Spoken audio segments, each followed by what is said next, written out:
Right. Hi, welcome to this podcast that we haven't even talked about the name yet. We Any don't even know what ideas? it's about.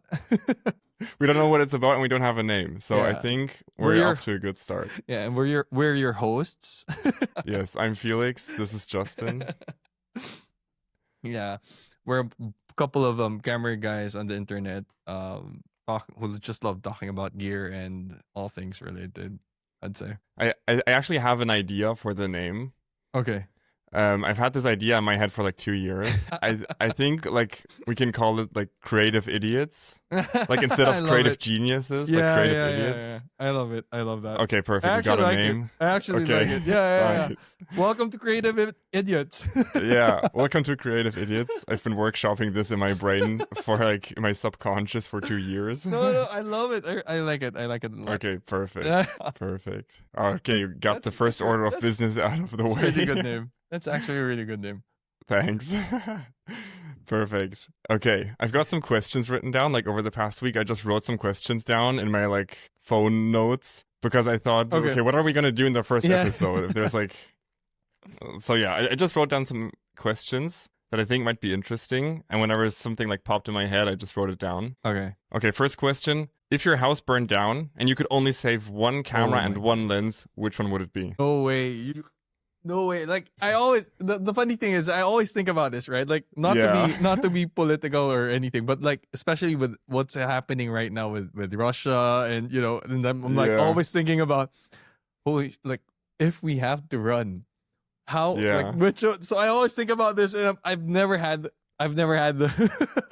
the definitive answer. If my house burnt down, which would be the one? This is so hard. I would I would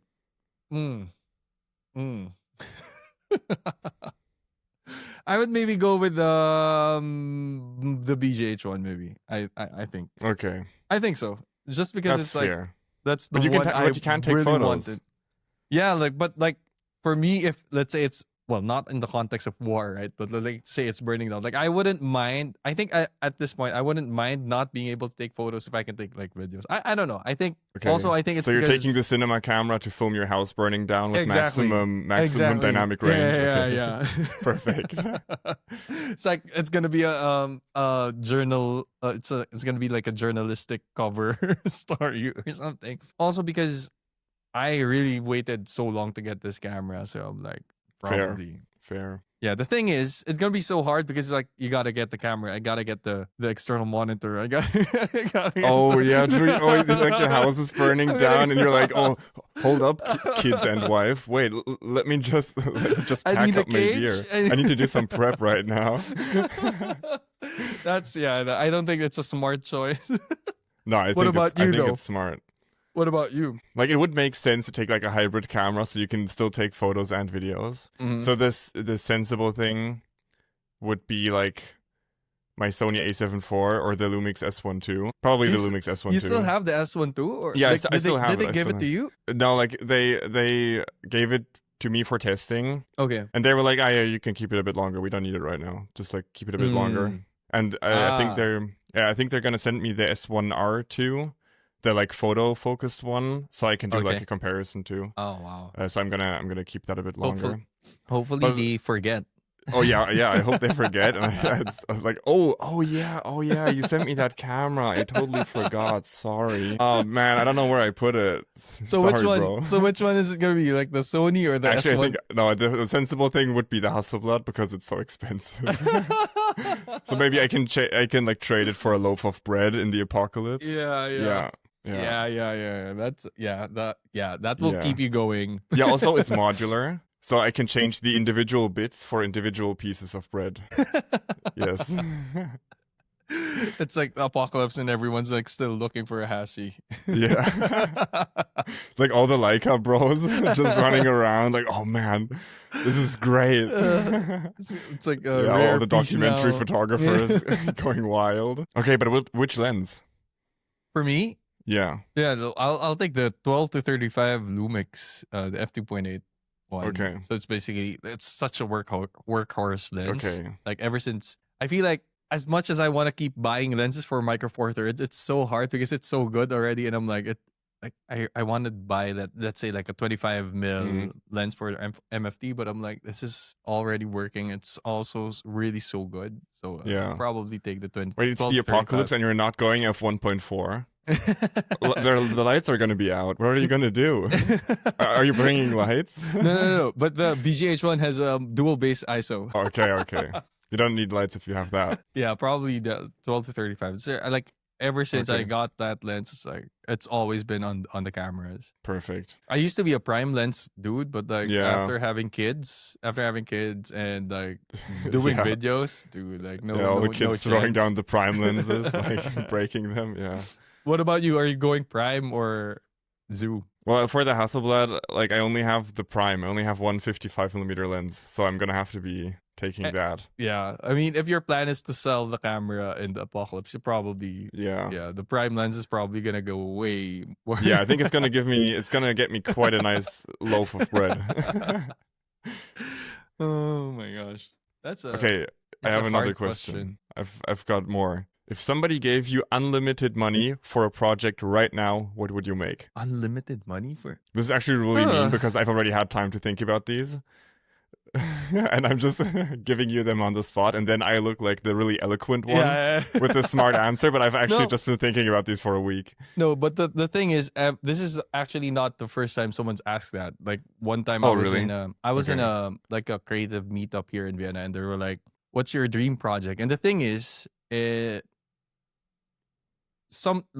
time I get asked this question, I always kind of feel like a little ashamed to talk about it.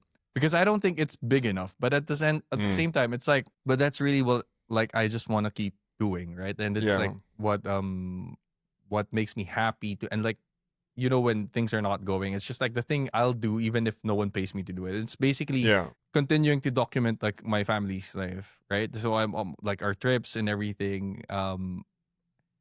I would spend the money on like business class flights and stuff, and like, you know, do the travel honestly trips. Wholesome answer. Yeah, that's the thing, because very grounded. The thing is like in that meetup when I was asked this question, they were like, "Oh, I want to do a movie about this," but I'm like, so I was like a little ashamed to talk about it. I was like, but I don't really want to do like big productions that's like gonna take me weeks, months away from my family. I'm like, I'm really happy that I get to make videos with Kat, with Kara, now like another baby, right? So I'm like really happy to be able to do this, like do things with my camera and like get paid to do it and just be at home. That's like, if I can keep this going for like the next 15 more years, like I'd be happy. Like I don't want to go do like dangerous cities or like do a full feature movie, but that's just me. I'm like, I just want to be able to get paid to keep doing this. Honestly, that's the best answer you can give. You're basically already doing what you would do if somebody gave you unlimited money, and then you know you're in the perfect spot. Oh, I mean, financially, not yet, maybe. Yeah, but I mean, like if you give me the money, then like I'll still be doing the same thing, probably just with like better flights, because like with two babies. Sitting in business class helps so much. Yeah, that's true. Yeah, I would like to experience business class at some point.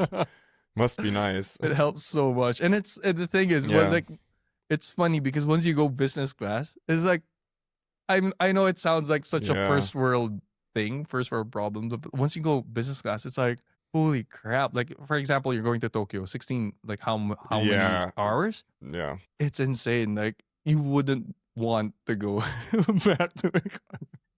Yeah, I get that. I mean, but business class flights are so crazy expensive. Like, like those are like silly super numbers. Expensive. Like I feel like they just slap some number on it, and they just go by what will like 5% of people pay.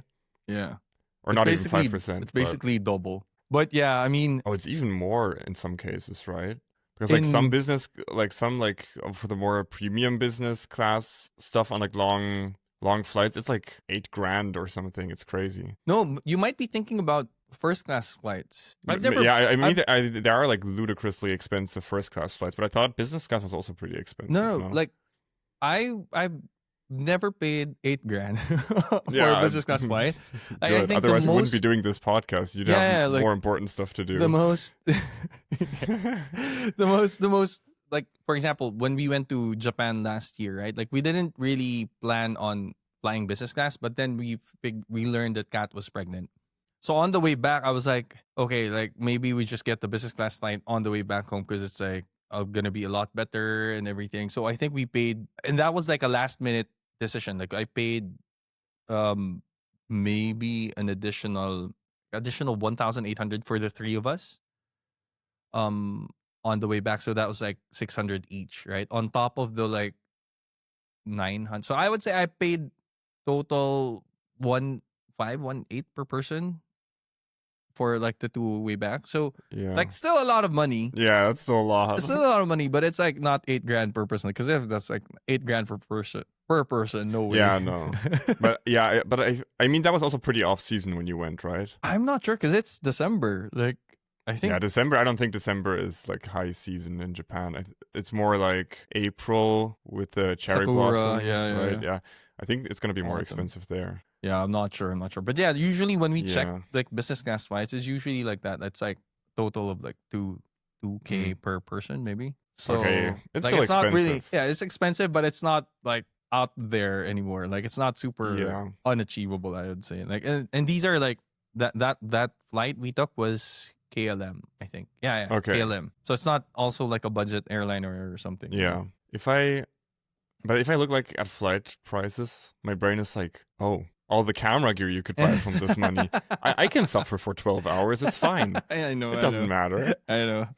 It's like different stage of life for sure. Like once you have kids, it's like it's and the funny thing is Kara is so privileged that she's like, Papa, I wanna ride the plane where I can lie down and stuff. And I'm like, okay, I need to keep working really hard. You gave her expensive taste. That's the worst thing you can do. I'm like, that's a very special plane. We don't always take that plane. No, honey, this is not the lie down plane. This is the cheaper one. And like she has like the eye mask and stuff, and she's like, I can play. I have like so many things to do. Like, oh my gosh, yeah. No, honey, this is the plane for the poor people. On the plus side, though, I don't know if you've seen that reel before. It's like, yes, I will treat my daughter to work flights and blah blah blah, so that she won't be impressed by your road trip to like I don't know some country thing. Like I saw a reel before. I was like, yeah, I get this. I do have expensive taste because I'm almost 2 meters tall. So like economy doesn't. It's horrible. It just doesn't work for me physically. Only like I need to pay for the upgrade. Like it depends on the flight on how long it is. Yeah. Like I can imagine. Yeah. Like for really long flights. Like 2 years ago, I flew to Las Vegas, and I literally had my knees like in the between the seats. There's like a little bit of space where it's like it goes inwards a bit because they're like a little bit concave, the seats. So there's like one little bit of space between the two seats, and that's where I had my left knee for the entire flight for those like 11 and a half hours, and my right knee was like it was like almost in the aisle but yeah, it was like in the way the whole time. But I don't really I don't know what I'm supposed to do because I just need to pay for the upgrades for like more leg room. But at least there's like economy plus a lot of the time now where it's still economy. You don't have like all the fancy stuff, you can't lie down or whatever, but at least you have more space towards the front. Yeah. I just need to pay for that because otherwise I know.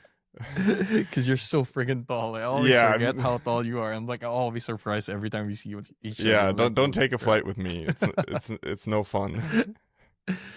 Well, so like, what would you do with all like? What do you have like a specific passion project? Well, my first thought when I thought about this was I want to do something with mountain biking and just like traveling around and doing. For example, there's one movie. It's called Death Grip, released like 10-ish years ago, and they released another one, a part 2 this year, like earlier this year, and it's just people having fun, world class like mountain bike riders, and they're like traveling around and filming like crazy trails and stuff like that. That would be super fun. But then I thought I had the same thought you had. Maybe I'm not thinking big enough. So I thought, okay, what would I actually, if somebody like gave me unlimited money, if money was no object, because like the mountain bike stuff, it's super cool. But I think like if somebody actually gave me unlimited money, I could hire all the talent, all the crazy creative people, and like production studios, whatever. I'd probably make something like Star Wars Andor, because I feel like that's one of the best shows by far that I've seen in the past years, and I really love the dystopian elements in there, and I just love sci-fi in general, and like dystopian elements that are like the dystopian elements that are in there are done so well, and I really want to make something like that. Like I'm not working towards that in life, but if somebody gave me unlimited money, I would just try to make some like crazy sci-fi dystopia, and just like with a lot of world building and a cool story, and just hire all the cool people and hope it works. Like, so you want to build like a series or just like one feature? Honestly, I feel like people are really lazy when it comes to movies. And I think the chance of an unknown series going viral or becoming popular is higher than an unknown film. Or an unknown movie. Because like people make like short films or whatever, and then you see them on Instagram, they're like on set making the short film, and then they're like, oh, we're going to these festivals maybe next year to show the short film, and then like the timeline is super long, and you like never actually get to see them most of the time. Or by the time they're out, like you don't even see the person's post or whatever. So I feel like I always see short films in production. I never actually see the actual thing that came out of that production. And I think nowadays, because I'm also pretty lazy when it comes to watching movies, I'm going to be honest. Because when I go to bed or whatever, I'm not like, oh, I'm not going to watch a 2.5 hour movie now. I need to go to bed. Like I need to go to sleep soon.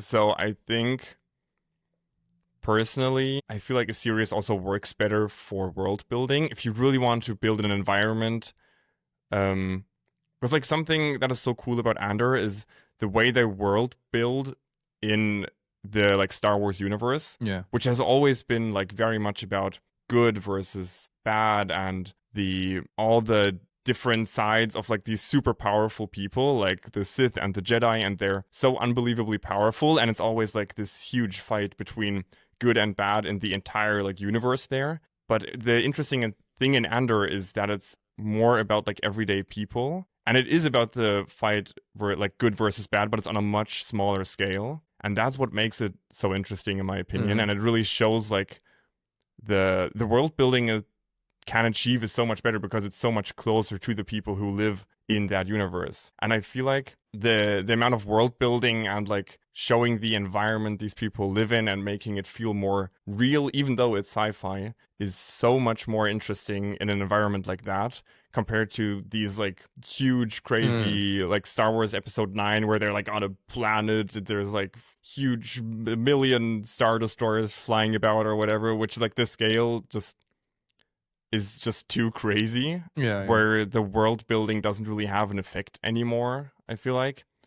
And I just like the nitty gritty of having that on a smaller scale. And I think that would be super cool to have something similar to that, where it doesn't have to be in the Star Wars universe, but just something sci-fi or dystopian, and you're actually working, like the storyline works on a much smaller scale. No, I think this is how I feel with like, you've heard about like the new Harry Potter series, right? Like they're making a reboot of the series. Oh yeah, I've heard very little about it, to be honest. Yeah, but I'm like, I would rather do the series of like, because basically the Harry Potter universe is like so big now, right? There's so many things you can do. Like I would do a series on like the four founders, for example, like Gryffindor, Slytherin, right? Like all these four dudes, like pre Harry Potter. Why haven't they done that yet? I would do a series on like genius. Just Quidditch, for example, just like Quidditch, like these different sports teams on Quidditch, and it's just like a sports movie, right? Like there's so many things. Like I was like, I would have loved to see that kind. So I think this is kind of what you feel with like with Andor. Like you're not really going for like a new Star Wars verse or like a new Star Wars episode, but it's like this nitty gritty, like one corner of the universe here. Like there's a story there. I think that's kind of like what those other series would feel like. That would have been really nice to see, like, or like a series where it's like the House of Slytherin, for example. It's just like from the point of view of Slytherins for like a totally different vantage point, right? So yeah, I'm wondering why haven't they done that yet? Yeah, because it's a really important bit in all the Harry Potter movies, like the founding of the school and whatever. Yeah. Why haven't they done that yet? I have no clue. Maybe somebody from like Warner sees this and they're like, oh, that's like a genius idea. No, we should edit this out. This is our idea. We're gonna go to Hollywood and pitch this. But yeah, I would love to see that. Yeah, so I get what you mean with like, oh, well, just but I feel like the origin story, the idea, often is better than the execution. For example, on Game of Thrones, they did the House of the Dragon, I think it's called. Yeah, I watched that like earlier this year. I started watching it, and like in theory, it would be really interesting because the entirety of Game of Thrones is just talking about like all of these like families and their like history over centuries or whatever. And then you feel like, oh, I want to see all of that. And then you go watch House of the Dragon. And it's just a weird show. I don't feel like it's not really done very well. Like it totally loses the essence of the original Game of Thrones series because like there's not a single likable character. There's like no like the Game of Thrones had a bunch of the witty banter and really clever like dialogues and stuff like that, and all of that is completely missing in House of the Dragon. Like visually it's beautiful, but I feel like there is such a disconnect in that series between how it looks versus how it feels because they have this very light and airy look. There's a lot of dynamic range, like very colorful shots. Like the color grading has quite a bit of pop compared to the Game of Thrones because that's very dark, it's moody, very cool. Everything just seems very gritty. And then the House of the Dragon has this light and airy vibe, but it just doesn't fit with the characters. I don't know. People might disagree with me because I've talked to somebody who really liked it, but I could not. And they had these huge jumps within the story, and I don't know. It was weird. I don't know if I don't think I finished it even. I think there's 2 seasons, and I didn't even finish season 2. But this is like a prequel, right? Like House of Dragons is I think it's 100 or 150 years earlier to the original series. Like, okay, I have another question. Long answer for like dream projects. Oh yeah, it's a very long answer. That's true. I just went off the rail about shows I watched. Okay, if you could snap your fingers and learn one skill right now, what would it be? Oh, hands down, storytelling. Like being able to like whip a timeline or like whip a flow between like random stuff in my life. I think for example. that's already what you're perfect at. You're so good at that. What do you mean? But the thing is, it takes so much energy, so much work. It takes so much time that I feel like I'm always just like struggling. That's the thing. So it's like if anything, if you feel like, oh, that's something that you're good at the moment, it's because I'm really trying to push this direction where it's like I want to get to a point where it's like second nature to me. It's like turning on a camera and like getting the settings right, and you're like, okay, ready to go. But it's never really the case. So like each story I work on, no matter how small it is, it's like it really like I go through a whole range of like. But I mean, like the process of struggling with that is what gets you to the final product. Yeah, exactly. Yeah. But it's like, do you want to like be able to do that without any planning, so you can just like start recording and the story pops out of your mouth? Or is like, your plan to like be able to string what you have together better? To string what you have, like to bring that together.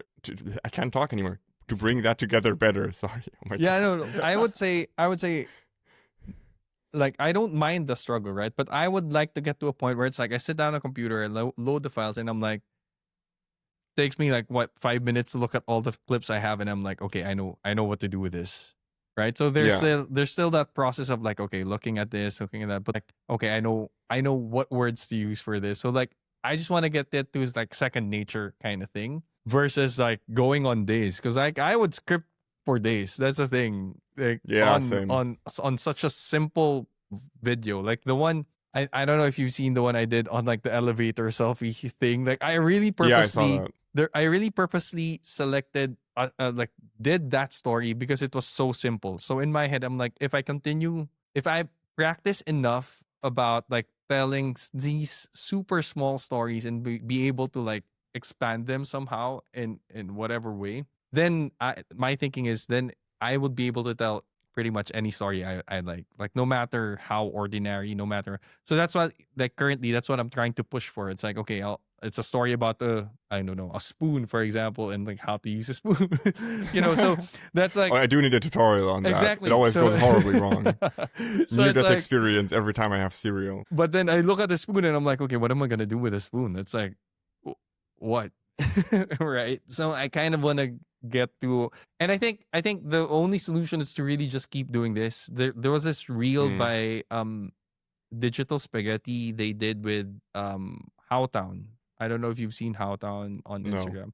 Howtown is basically composed of two people who were former Vox employees, and they're doing these kind of Vox style videos as well, and they're very informative. And Joss Fong, the girl in the video, was like, you just have to get the reps in, and you have to be unprecious about those like early stages. So the more that you can be as unprecious as you can be with these little things, and you're focusing on just like putting in the reps, it's like the faster you'll be like, oh, okay, I've developed this taste. For example, I've developed this kind of flow on how to tell the story. Because I feel like I haven't done enough reps. So each time it's like I'm always exploring a new avenue. It's like, okay, what if I tell the story this way? What if I try another approach? It's not like, okay, this is the way I tell a story. It's never personally for me, it hasn't felt like that, where it's like I sit down, okay, this is how I tell a story about a spoon. This is how I tell a story about taking elevator selfie. It's always like, okay, maybe I can try this way. Maybe I can do this another way. So I'm still like exploring and then like that, getting the reps in. But yeah, wouldn't it all be the same if you always sat down and knew exactly what to do? I mean, maybe, but it's like there's also power in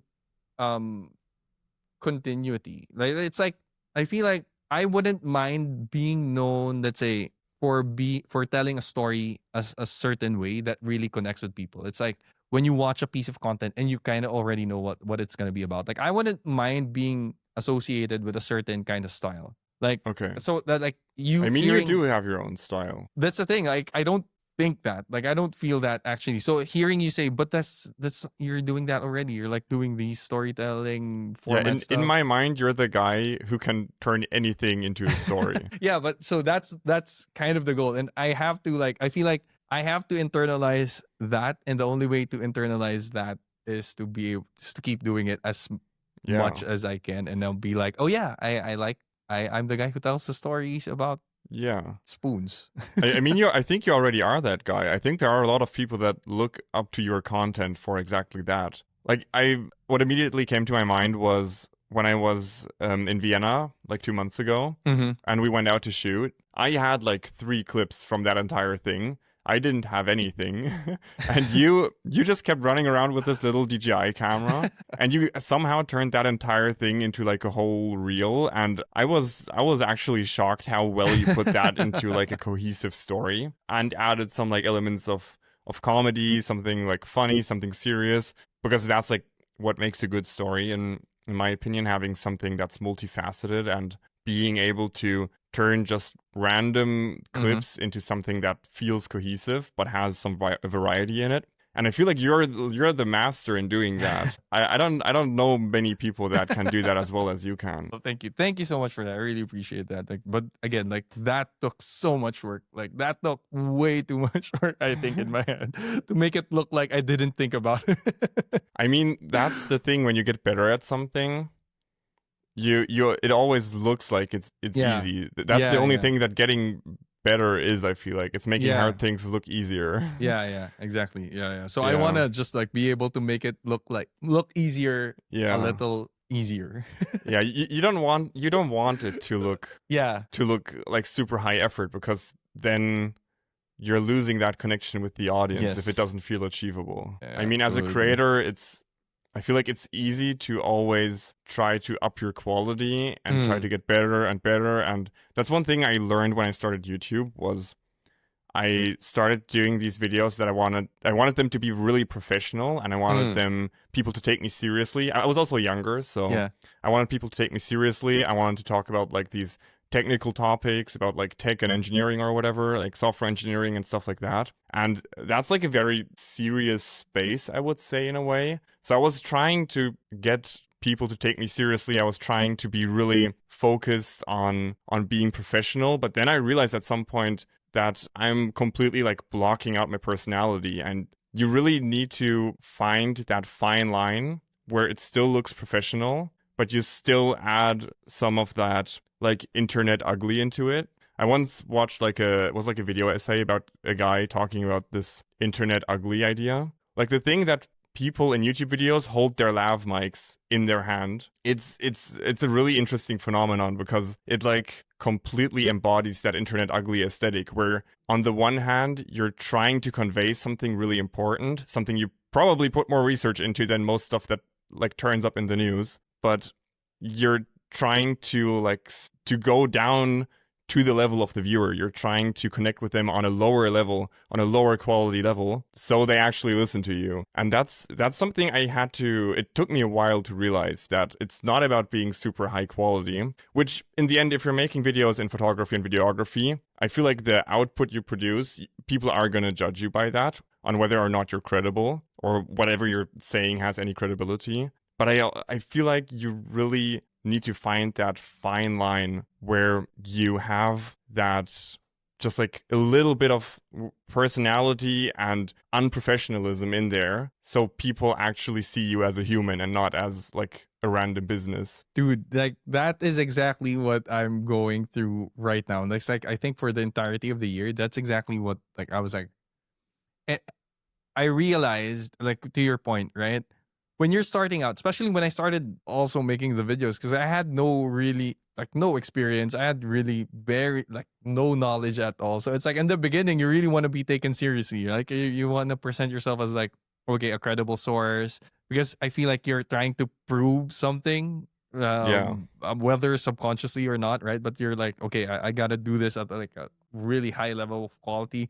But then you get to a certain point and you're like, okay, I don't really want to impress other creators anymore. Like I just want to like talk to other people. And it just so happens that I now have learned some of these skills to kind of make it look professional and then dumb it down. Like it's like, okay, it's a dumbed down version, but you feel like, oh, there's a bit of like something in this video. There's something different. And that's where like all the experience comes in. Like, okay, you've been doing this so well. But again, just to your point, like I totally understand that. Like this is exactly how I feel at the moment. I'm like, okay, I used to care about always making polished videos and stuff, but now it's like, to me, I would rather have that connection with another person watching the video. And connection can come, it's not saying like high quality stuff doesn't make a connection. Some people really like appreciate those things, but like you said, a lot of people would like want, like a lot of people place value on other things other than image quality, right? Like the way,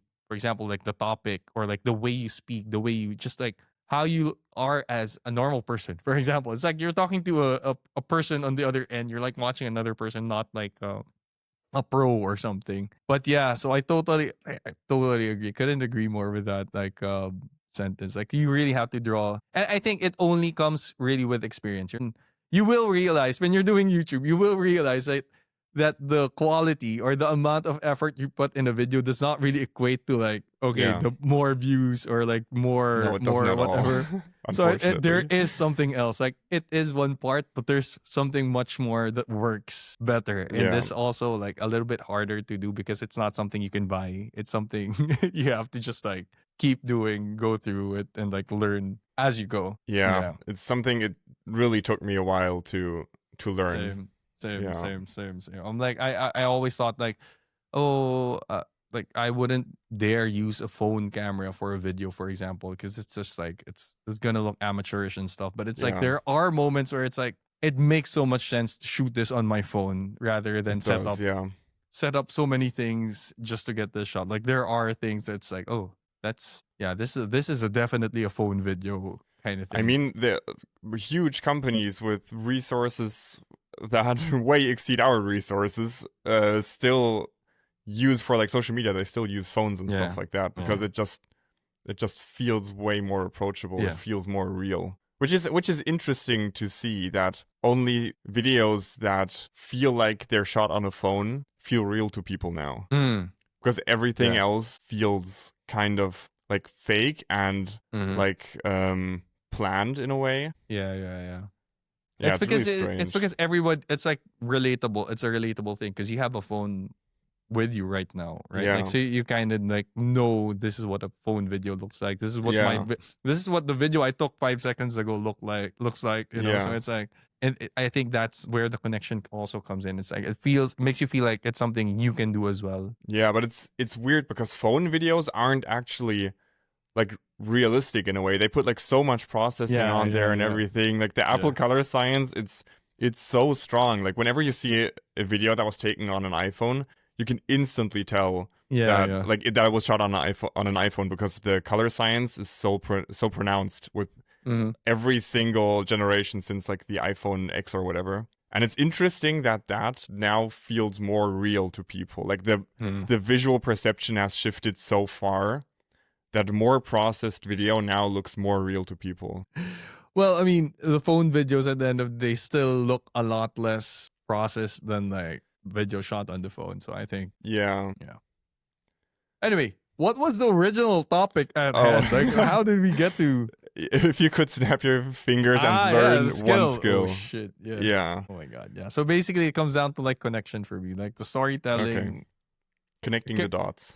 Yeah. So it's like that's also why I started not really caring too much about like which camera I bring. I'm like, okay, if I shoot this on a DJI thing, I shoot Action 2, I shoot this on this camera. Like, I don't really mind matching these things, like the colors and stuff, especially for social media. Yeah. Like I don't mind that anymore. It's like before I would stress about, oh, how am I gonna like match these things? But that's not really what makes the story flow. It's like people won't really care.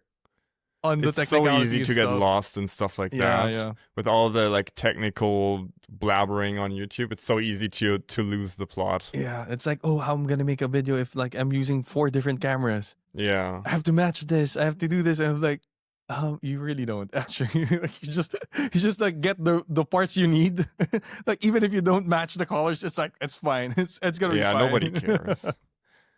I feel like it's the same thing with all of these. Like every time I see people on YouTube measuring stuff like rolling shutter or whatever. You mentioned this. It's really interesting to see like all of these technical channels measuring rolling shutter, like doing lab tests and whatever, like all of this crazy technical stuff. And people don't see the most obvious things in videos. Like we see those as like professionals in that space because we know like if we see an anamorphic lens flare, we know, okay, that's shot on an anamorphic lens. But literally 99% of normal people don't even notice these like huge blue lens flares that go across the entire screen. And then you're gonna tell me that they're gonna notice like an extra 8 milliseconds of rolling shutter. Like there's no way. It's just not happening. It doesn't matter. Yeah, no, I think it just really falls onto like who your target audience is. And like I think the hard thing about camera YouTube is because you see all of these highly technical channels, like the big ones, and they're talking about these things, so it kind of becomes popular to talk about it. But you're like, again, with experience, you start to realize you don't really like why would I measure rolling shutter? It's like unless I'm a really professional person shooting like feature films or something that like milliseconds matter, right? So I think that's why. But do they? That's what I don't even know. Yeah, I mean, you would hear even the more experienced people not talking about like lens stuff. They're like, yeah, I use a 35mm lens. That's because I like a 35 minutes. Yeah. It's like it's not even because the corner to corner sharpness is amazing, blah blah blah. They're like, no, yeah, I like 35. Yeah, and they usually also have like some obscure vintage lens that they absolutely love because it has a lot of imperfections or whatever. Yeah. And it's all like a gut feeling. I feel like I kind of do, like, I do talk about like the technical aspects in videos of mine because I do enjoy the nerdy side. I've always like I do, like, as a computer science student, of course I have to be into the nerdy stuff because otherwise I would go crazy. But you take all of the art out of it. I feel like there are so many channels that only talk about the technical. They only talk about the technical side. They never show any photos or anything in their videos, and I can appreciate the, like, rigorous scientific testing they must have to do because it has to be a lot of manual work. But not showing a single photo in a video about a camera, but talking about it for like 25 minutes, it just takes out all the credibility for me, because in the end, it shows me that you didn't actually properly use it. It just shows that you know how to use the lab equipment you have. No, I really think, I think really it really just comes down to like the different kinds of audiences, because there are people who are like really into like, okay, how much faster is the readout going to be because I need this for this specific blah blah blah blah. But yeah, like you said, like a lot of people again for social media, like the people who use social media anyway, again, I think majority is just like, you know, looking for a good camera to use or whatnot. Like most of the professionals don't even, I don't know, I'm not sure like if pros really spend time on YouTube. I mean, I'm sure there are, but it's like they're probably shooting on set, you know. Yeah, they're too busy doing the actual work. It's just us like in a round table screaming at each other while they're actually working.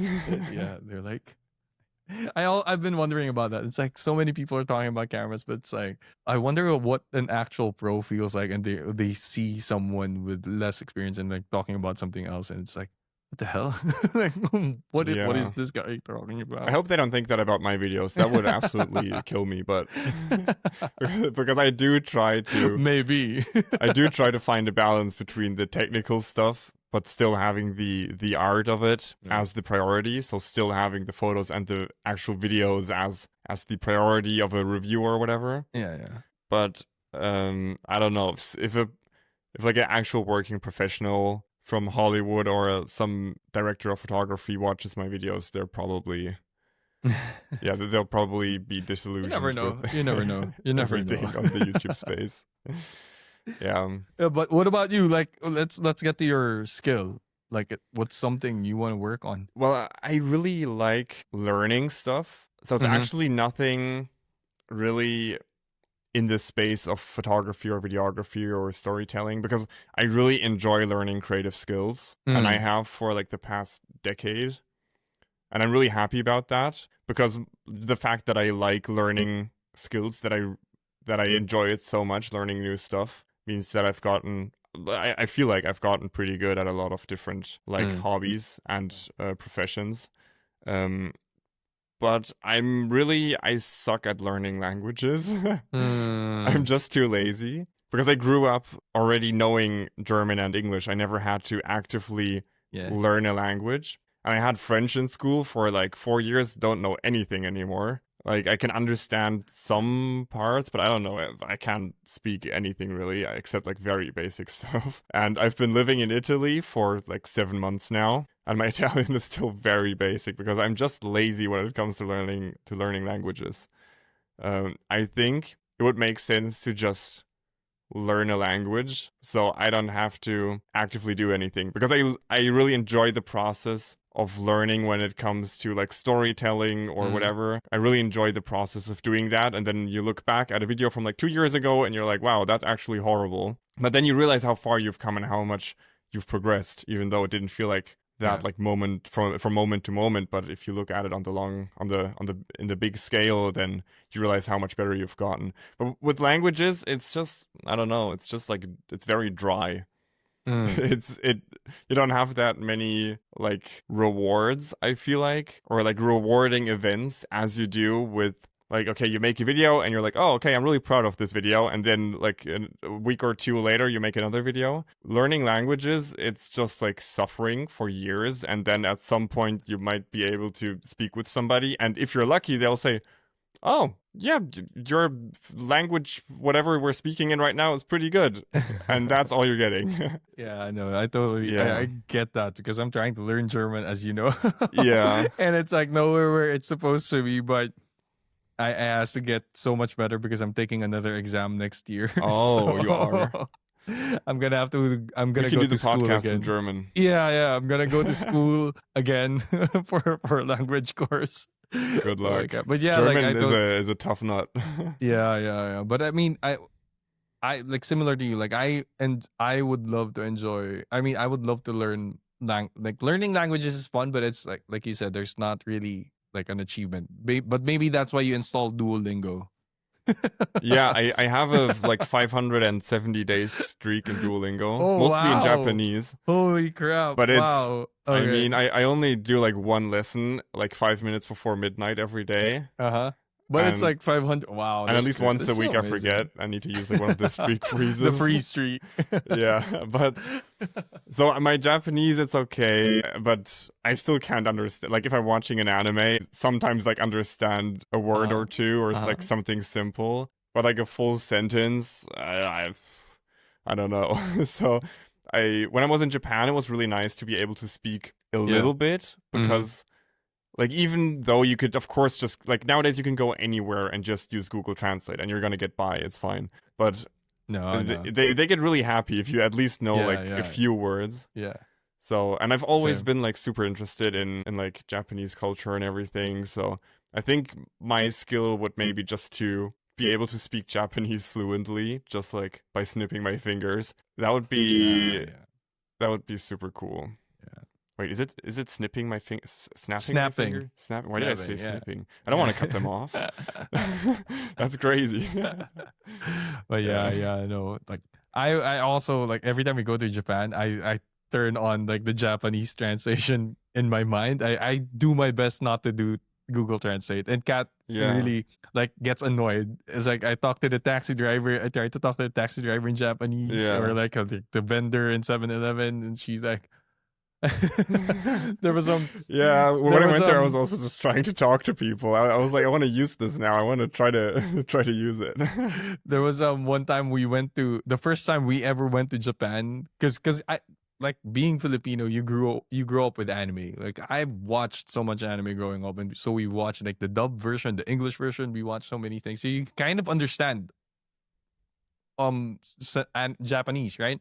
There was one time we went to Fukuoka. The first time we ever went to Japan, we went to because I was still practicing as an architect, so I really wanted to see this Starbucks specifically in Fukuoka area, right?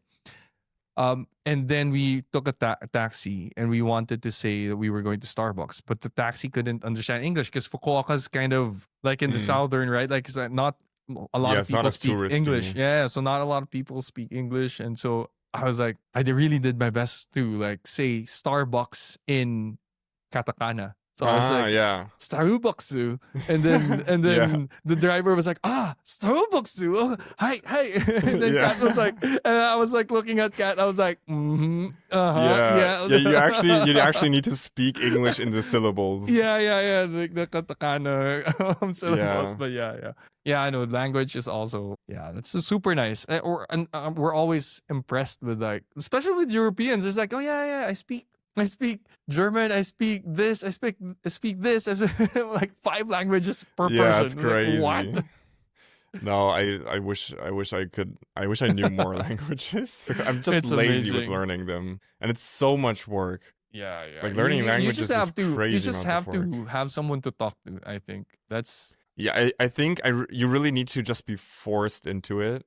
Yeah. You really need to end up in an environment. Yeah. Where you just. Oh man. Just absolutely get forced into it, and you have no other like way to get out of it. Well, I talked to a guy. He said that for a relationship, he like moved to France or whatever, and like the the person didn't speak any French? English or German or anything, so you're actually forced to learn the language to actually be able to communicate with your partner. You need a situation like that to actually be able to really quickly learn a language, I think. It speeds it up for sure. Yeah. The reason I'm not getting better with German is because I'm always at home. I'm like, I don't have anyone else to talk to. It's like it's just me every day.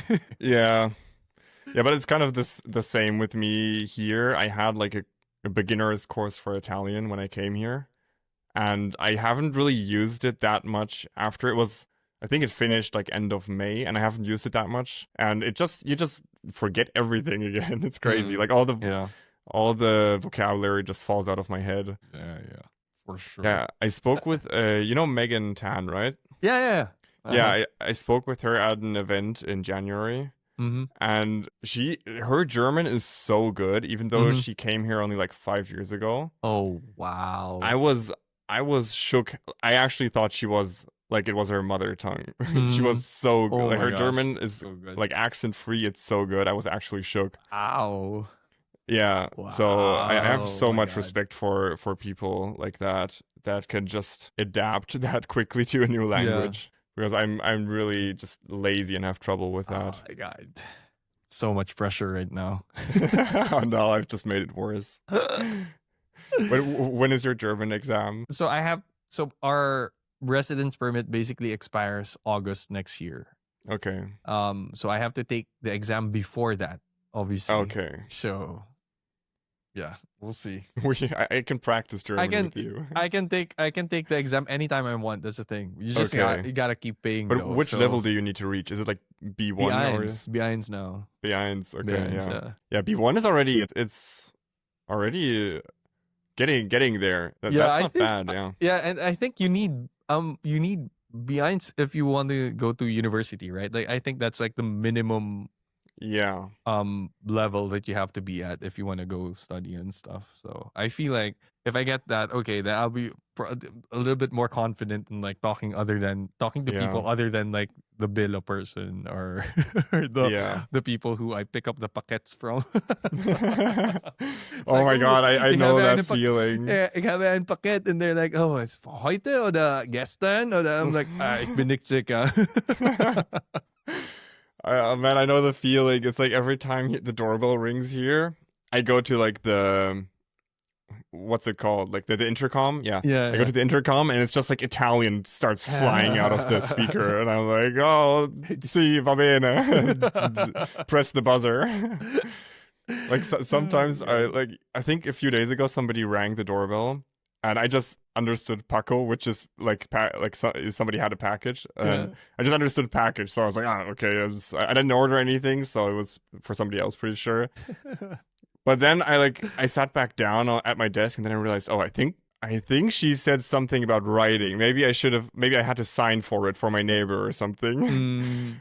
But I just buzzed her in. I said yes, buzzed her in, and then didn't go didn't go to her. So that was my Italian still needs some work. Yeah, but it's really interesting because here it's like here the region it's half German, half Italian. Or like the city I live in, it's like 70% Italian, 30% German. Depending on where you go, like different kinds of stores are German, and like others, like most stores, the people will speak Italian.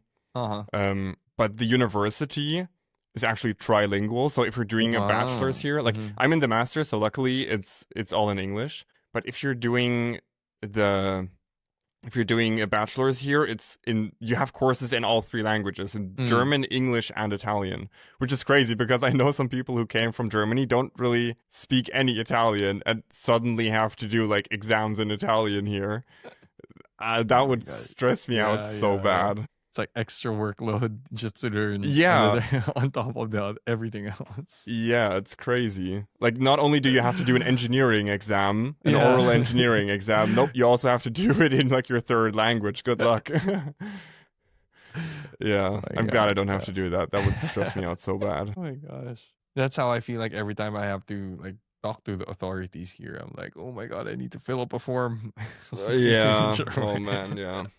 It's so hard. I know that feeling. Well, at least in Italian, there are some words that are similar to German. Some are maybe similar to English, and maybe you get lucky. Yeah. No, I And mean, you can somehow understand something. But with like German, it's tough. It's very different. There are words, but it's like, yeah, it's still very hard. Yeah. How many more questions do you have? I have 1, 2, 3, 4, 5 more. But I think we're gonna do a last one now. Okay. We're gonna keep the other ones for next time. Yeah, that's yeah, and then I can also like start thinking of some questions. To bring up. Dream collab with another creator or person or anything. That's what I wrote down. It's not very thought through. No, wait, I just distinguished that. No, it's funny because these questions you're asking make me feel like, oh, I actually already did that. That's like, because like for example. I would say the Hyundai collab was so unexpected, so left field for me that I really did not expect. But that was like the best collab I've ever done, like best experience ever. But if I take that out of the equation, like I would say my dream collab would be like to always be working with Adobe, for example, because I've been using Adobe for so long. Adobe. No, I would say it's just like to be continuously working with Adobe, like with at least twice a year would be enough for me. I mean, working with them was so nice. And again, like all my experience with them also was like just been super great because it's Adobe and like the creative freedom is basically unlimited. Like they really will let you do whatever you want. But also as like I feel like as a creative, who's using the actual product they're selling, right? Like it's like a full circle moment for me, especially. So I would say I would love to just continue doing collabs with Adobe, hopefully, if I'm lucky enough. Yeah, I think so. I think your questions are making me feel like, oh, I actually did that already. But the thing this is just a therapy lesson for you to like, practice some gratitude. in the moment, you're always thinking about, oh shit, like what else am I gonna do? Like where else am I gonna get the next brand deal or something? Yeah, I think yeah. Is there anyone else? Yeah. I think Adobe would probably be the like if I become like a staple Adobe creator or something, that would be really nice for me. Like I wouldn't not. I'm really over like the camera brands, maybe. Okay. Not saying completely no, but it's like it makes sense for the content you make. It's so hard to like tie yourself to one brand unless they're like really gonna pay you for it. Like then my loyalty's for sale for sure. I think Adobe. Yeah, I think Adobe as a creative person, like Adobe. Yeah, it's also tough if you make content about a certain brand for a while. So I've made a lot of Fujifilm content. And that's tough because when you then upload a video about a different camera brand, those subscribers that are only interested in Fujifilm, like I've been called a Fujifilm creator before, which I'm definitely not. I like use a bunch of different brands. Like my main gear has been Sony for 7 or 8 years. But people see me as like the Fujifilm guy because I've made a lot of Fujifilm content. But when you then upload something different that is not Fujifilm, when I upload like a Sony video, it doesn't get any views because my subscribers don't click on that video because they're not interested in Sony. And even though it's a good video, YouTube doesn't show it to anybody else because if your subscribers aren't interested, it must be horrible. Yeah. So it's really easy to get boxed in. Yeah, that makes sense. With different camera brands. Yeah. That makes sense. Yeah. Or maybe like an airline, you know? It's just like either an airline, cool. Like that would be nice. Like to not worry about my flights. Like for a family of 4, that would be amazing. I'm like, yeah, sure. Take the business class flight to like Japan. Oh, that would be amazing. Yeah, I'm changing the answer I had in my head. What did you have originally? Well, my idea was, I first thought about like brands, and actually I'm very happy with the brands I've worked with until now. They're very like, especially like MPB. They're so nice. They also give me like complete creative freedom. They're so easy to work with. Like I think they've only had like literally once they've had an edit for me, and it was only like I used the wrong screen recording from the wrong like shop. I used the prices were in pounds, and not in euros. So that was literally the only edit they gave me within the past like over a year of working with them. So I'm actually already very fortunate, and like working with Hasselblad was also very cool. So like full disclaimer, I had a series of paid videos with Hasselblad. So I don't want to get sued on the first episode. So yeah, full disclaimer there. So that was definitely a dream come true, working like with such a prestigious company like Hasselblad. Like that literally put a camera on the moon, which is crazy. That was super cool. So I think when it comes to brands, there are definitely some that would be super cool to work with. For example, would be nice to work with Apple so I don't have to buy the stuff for a lot of money. That would be nice. That would be pretty cool. But I'd be more interested in having like a collab with like different creators. There are some really cool creators I would love to work with. So I would love to work with there's a channel called Cerro Gordo on YouTube. It's a guy who bought like a ghost town, an old silver mine ghost town from that started like in the 1870s. And he basically bought it and is like restoring the town and like rebuilding buildings that like burned down or like broke down or whatever, because a lot of them were built only to be temporarily there to like last maybe like 8 years. Because usually when a new mine popped up, they only built like houses that would last 4 to 8 years, and then would move on to a different town and work there. Yeah. So he's like rebuilding a lot of that, and he's like going to explore the mines and stuff like that.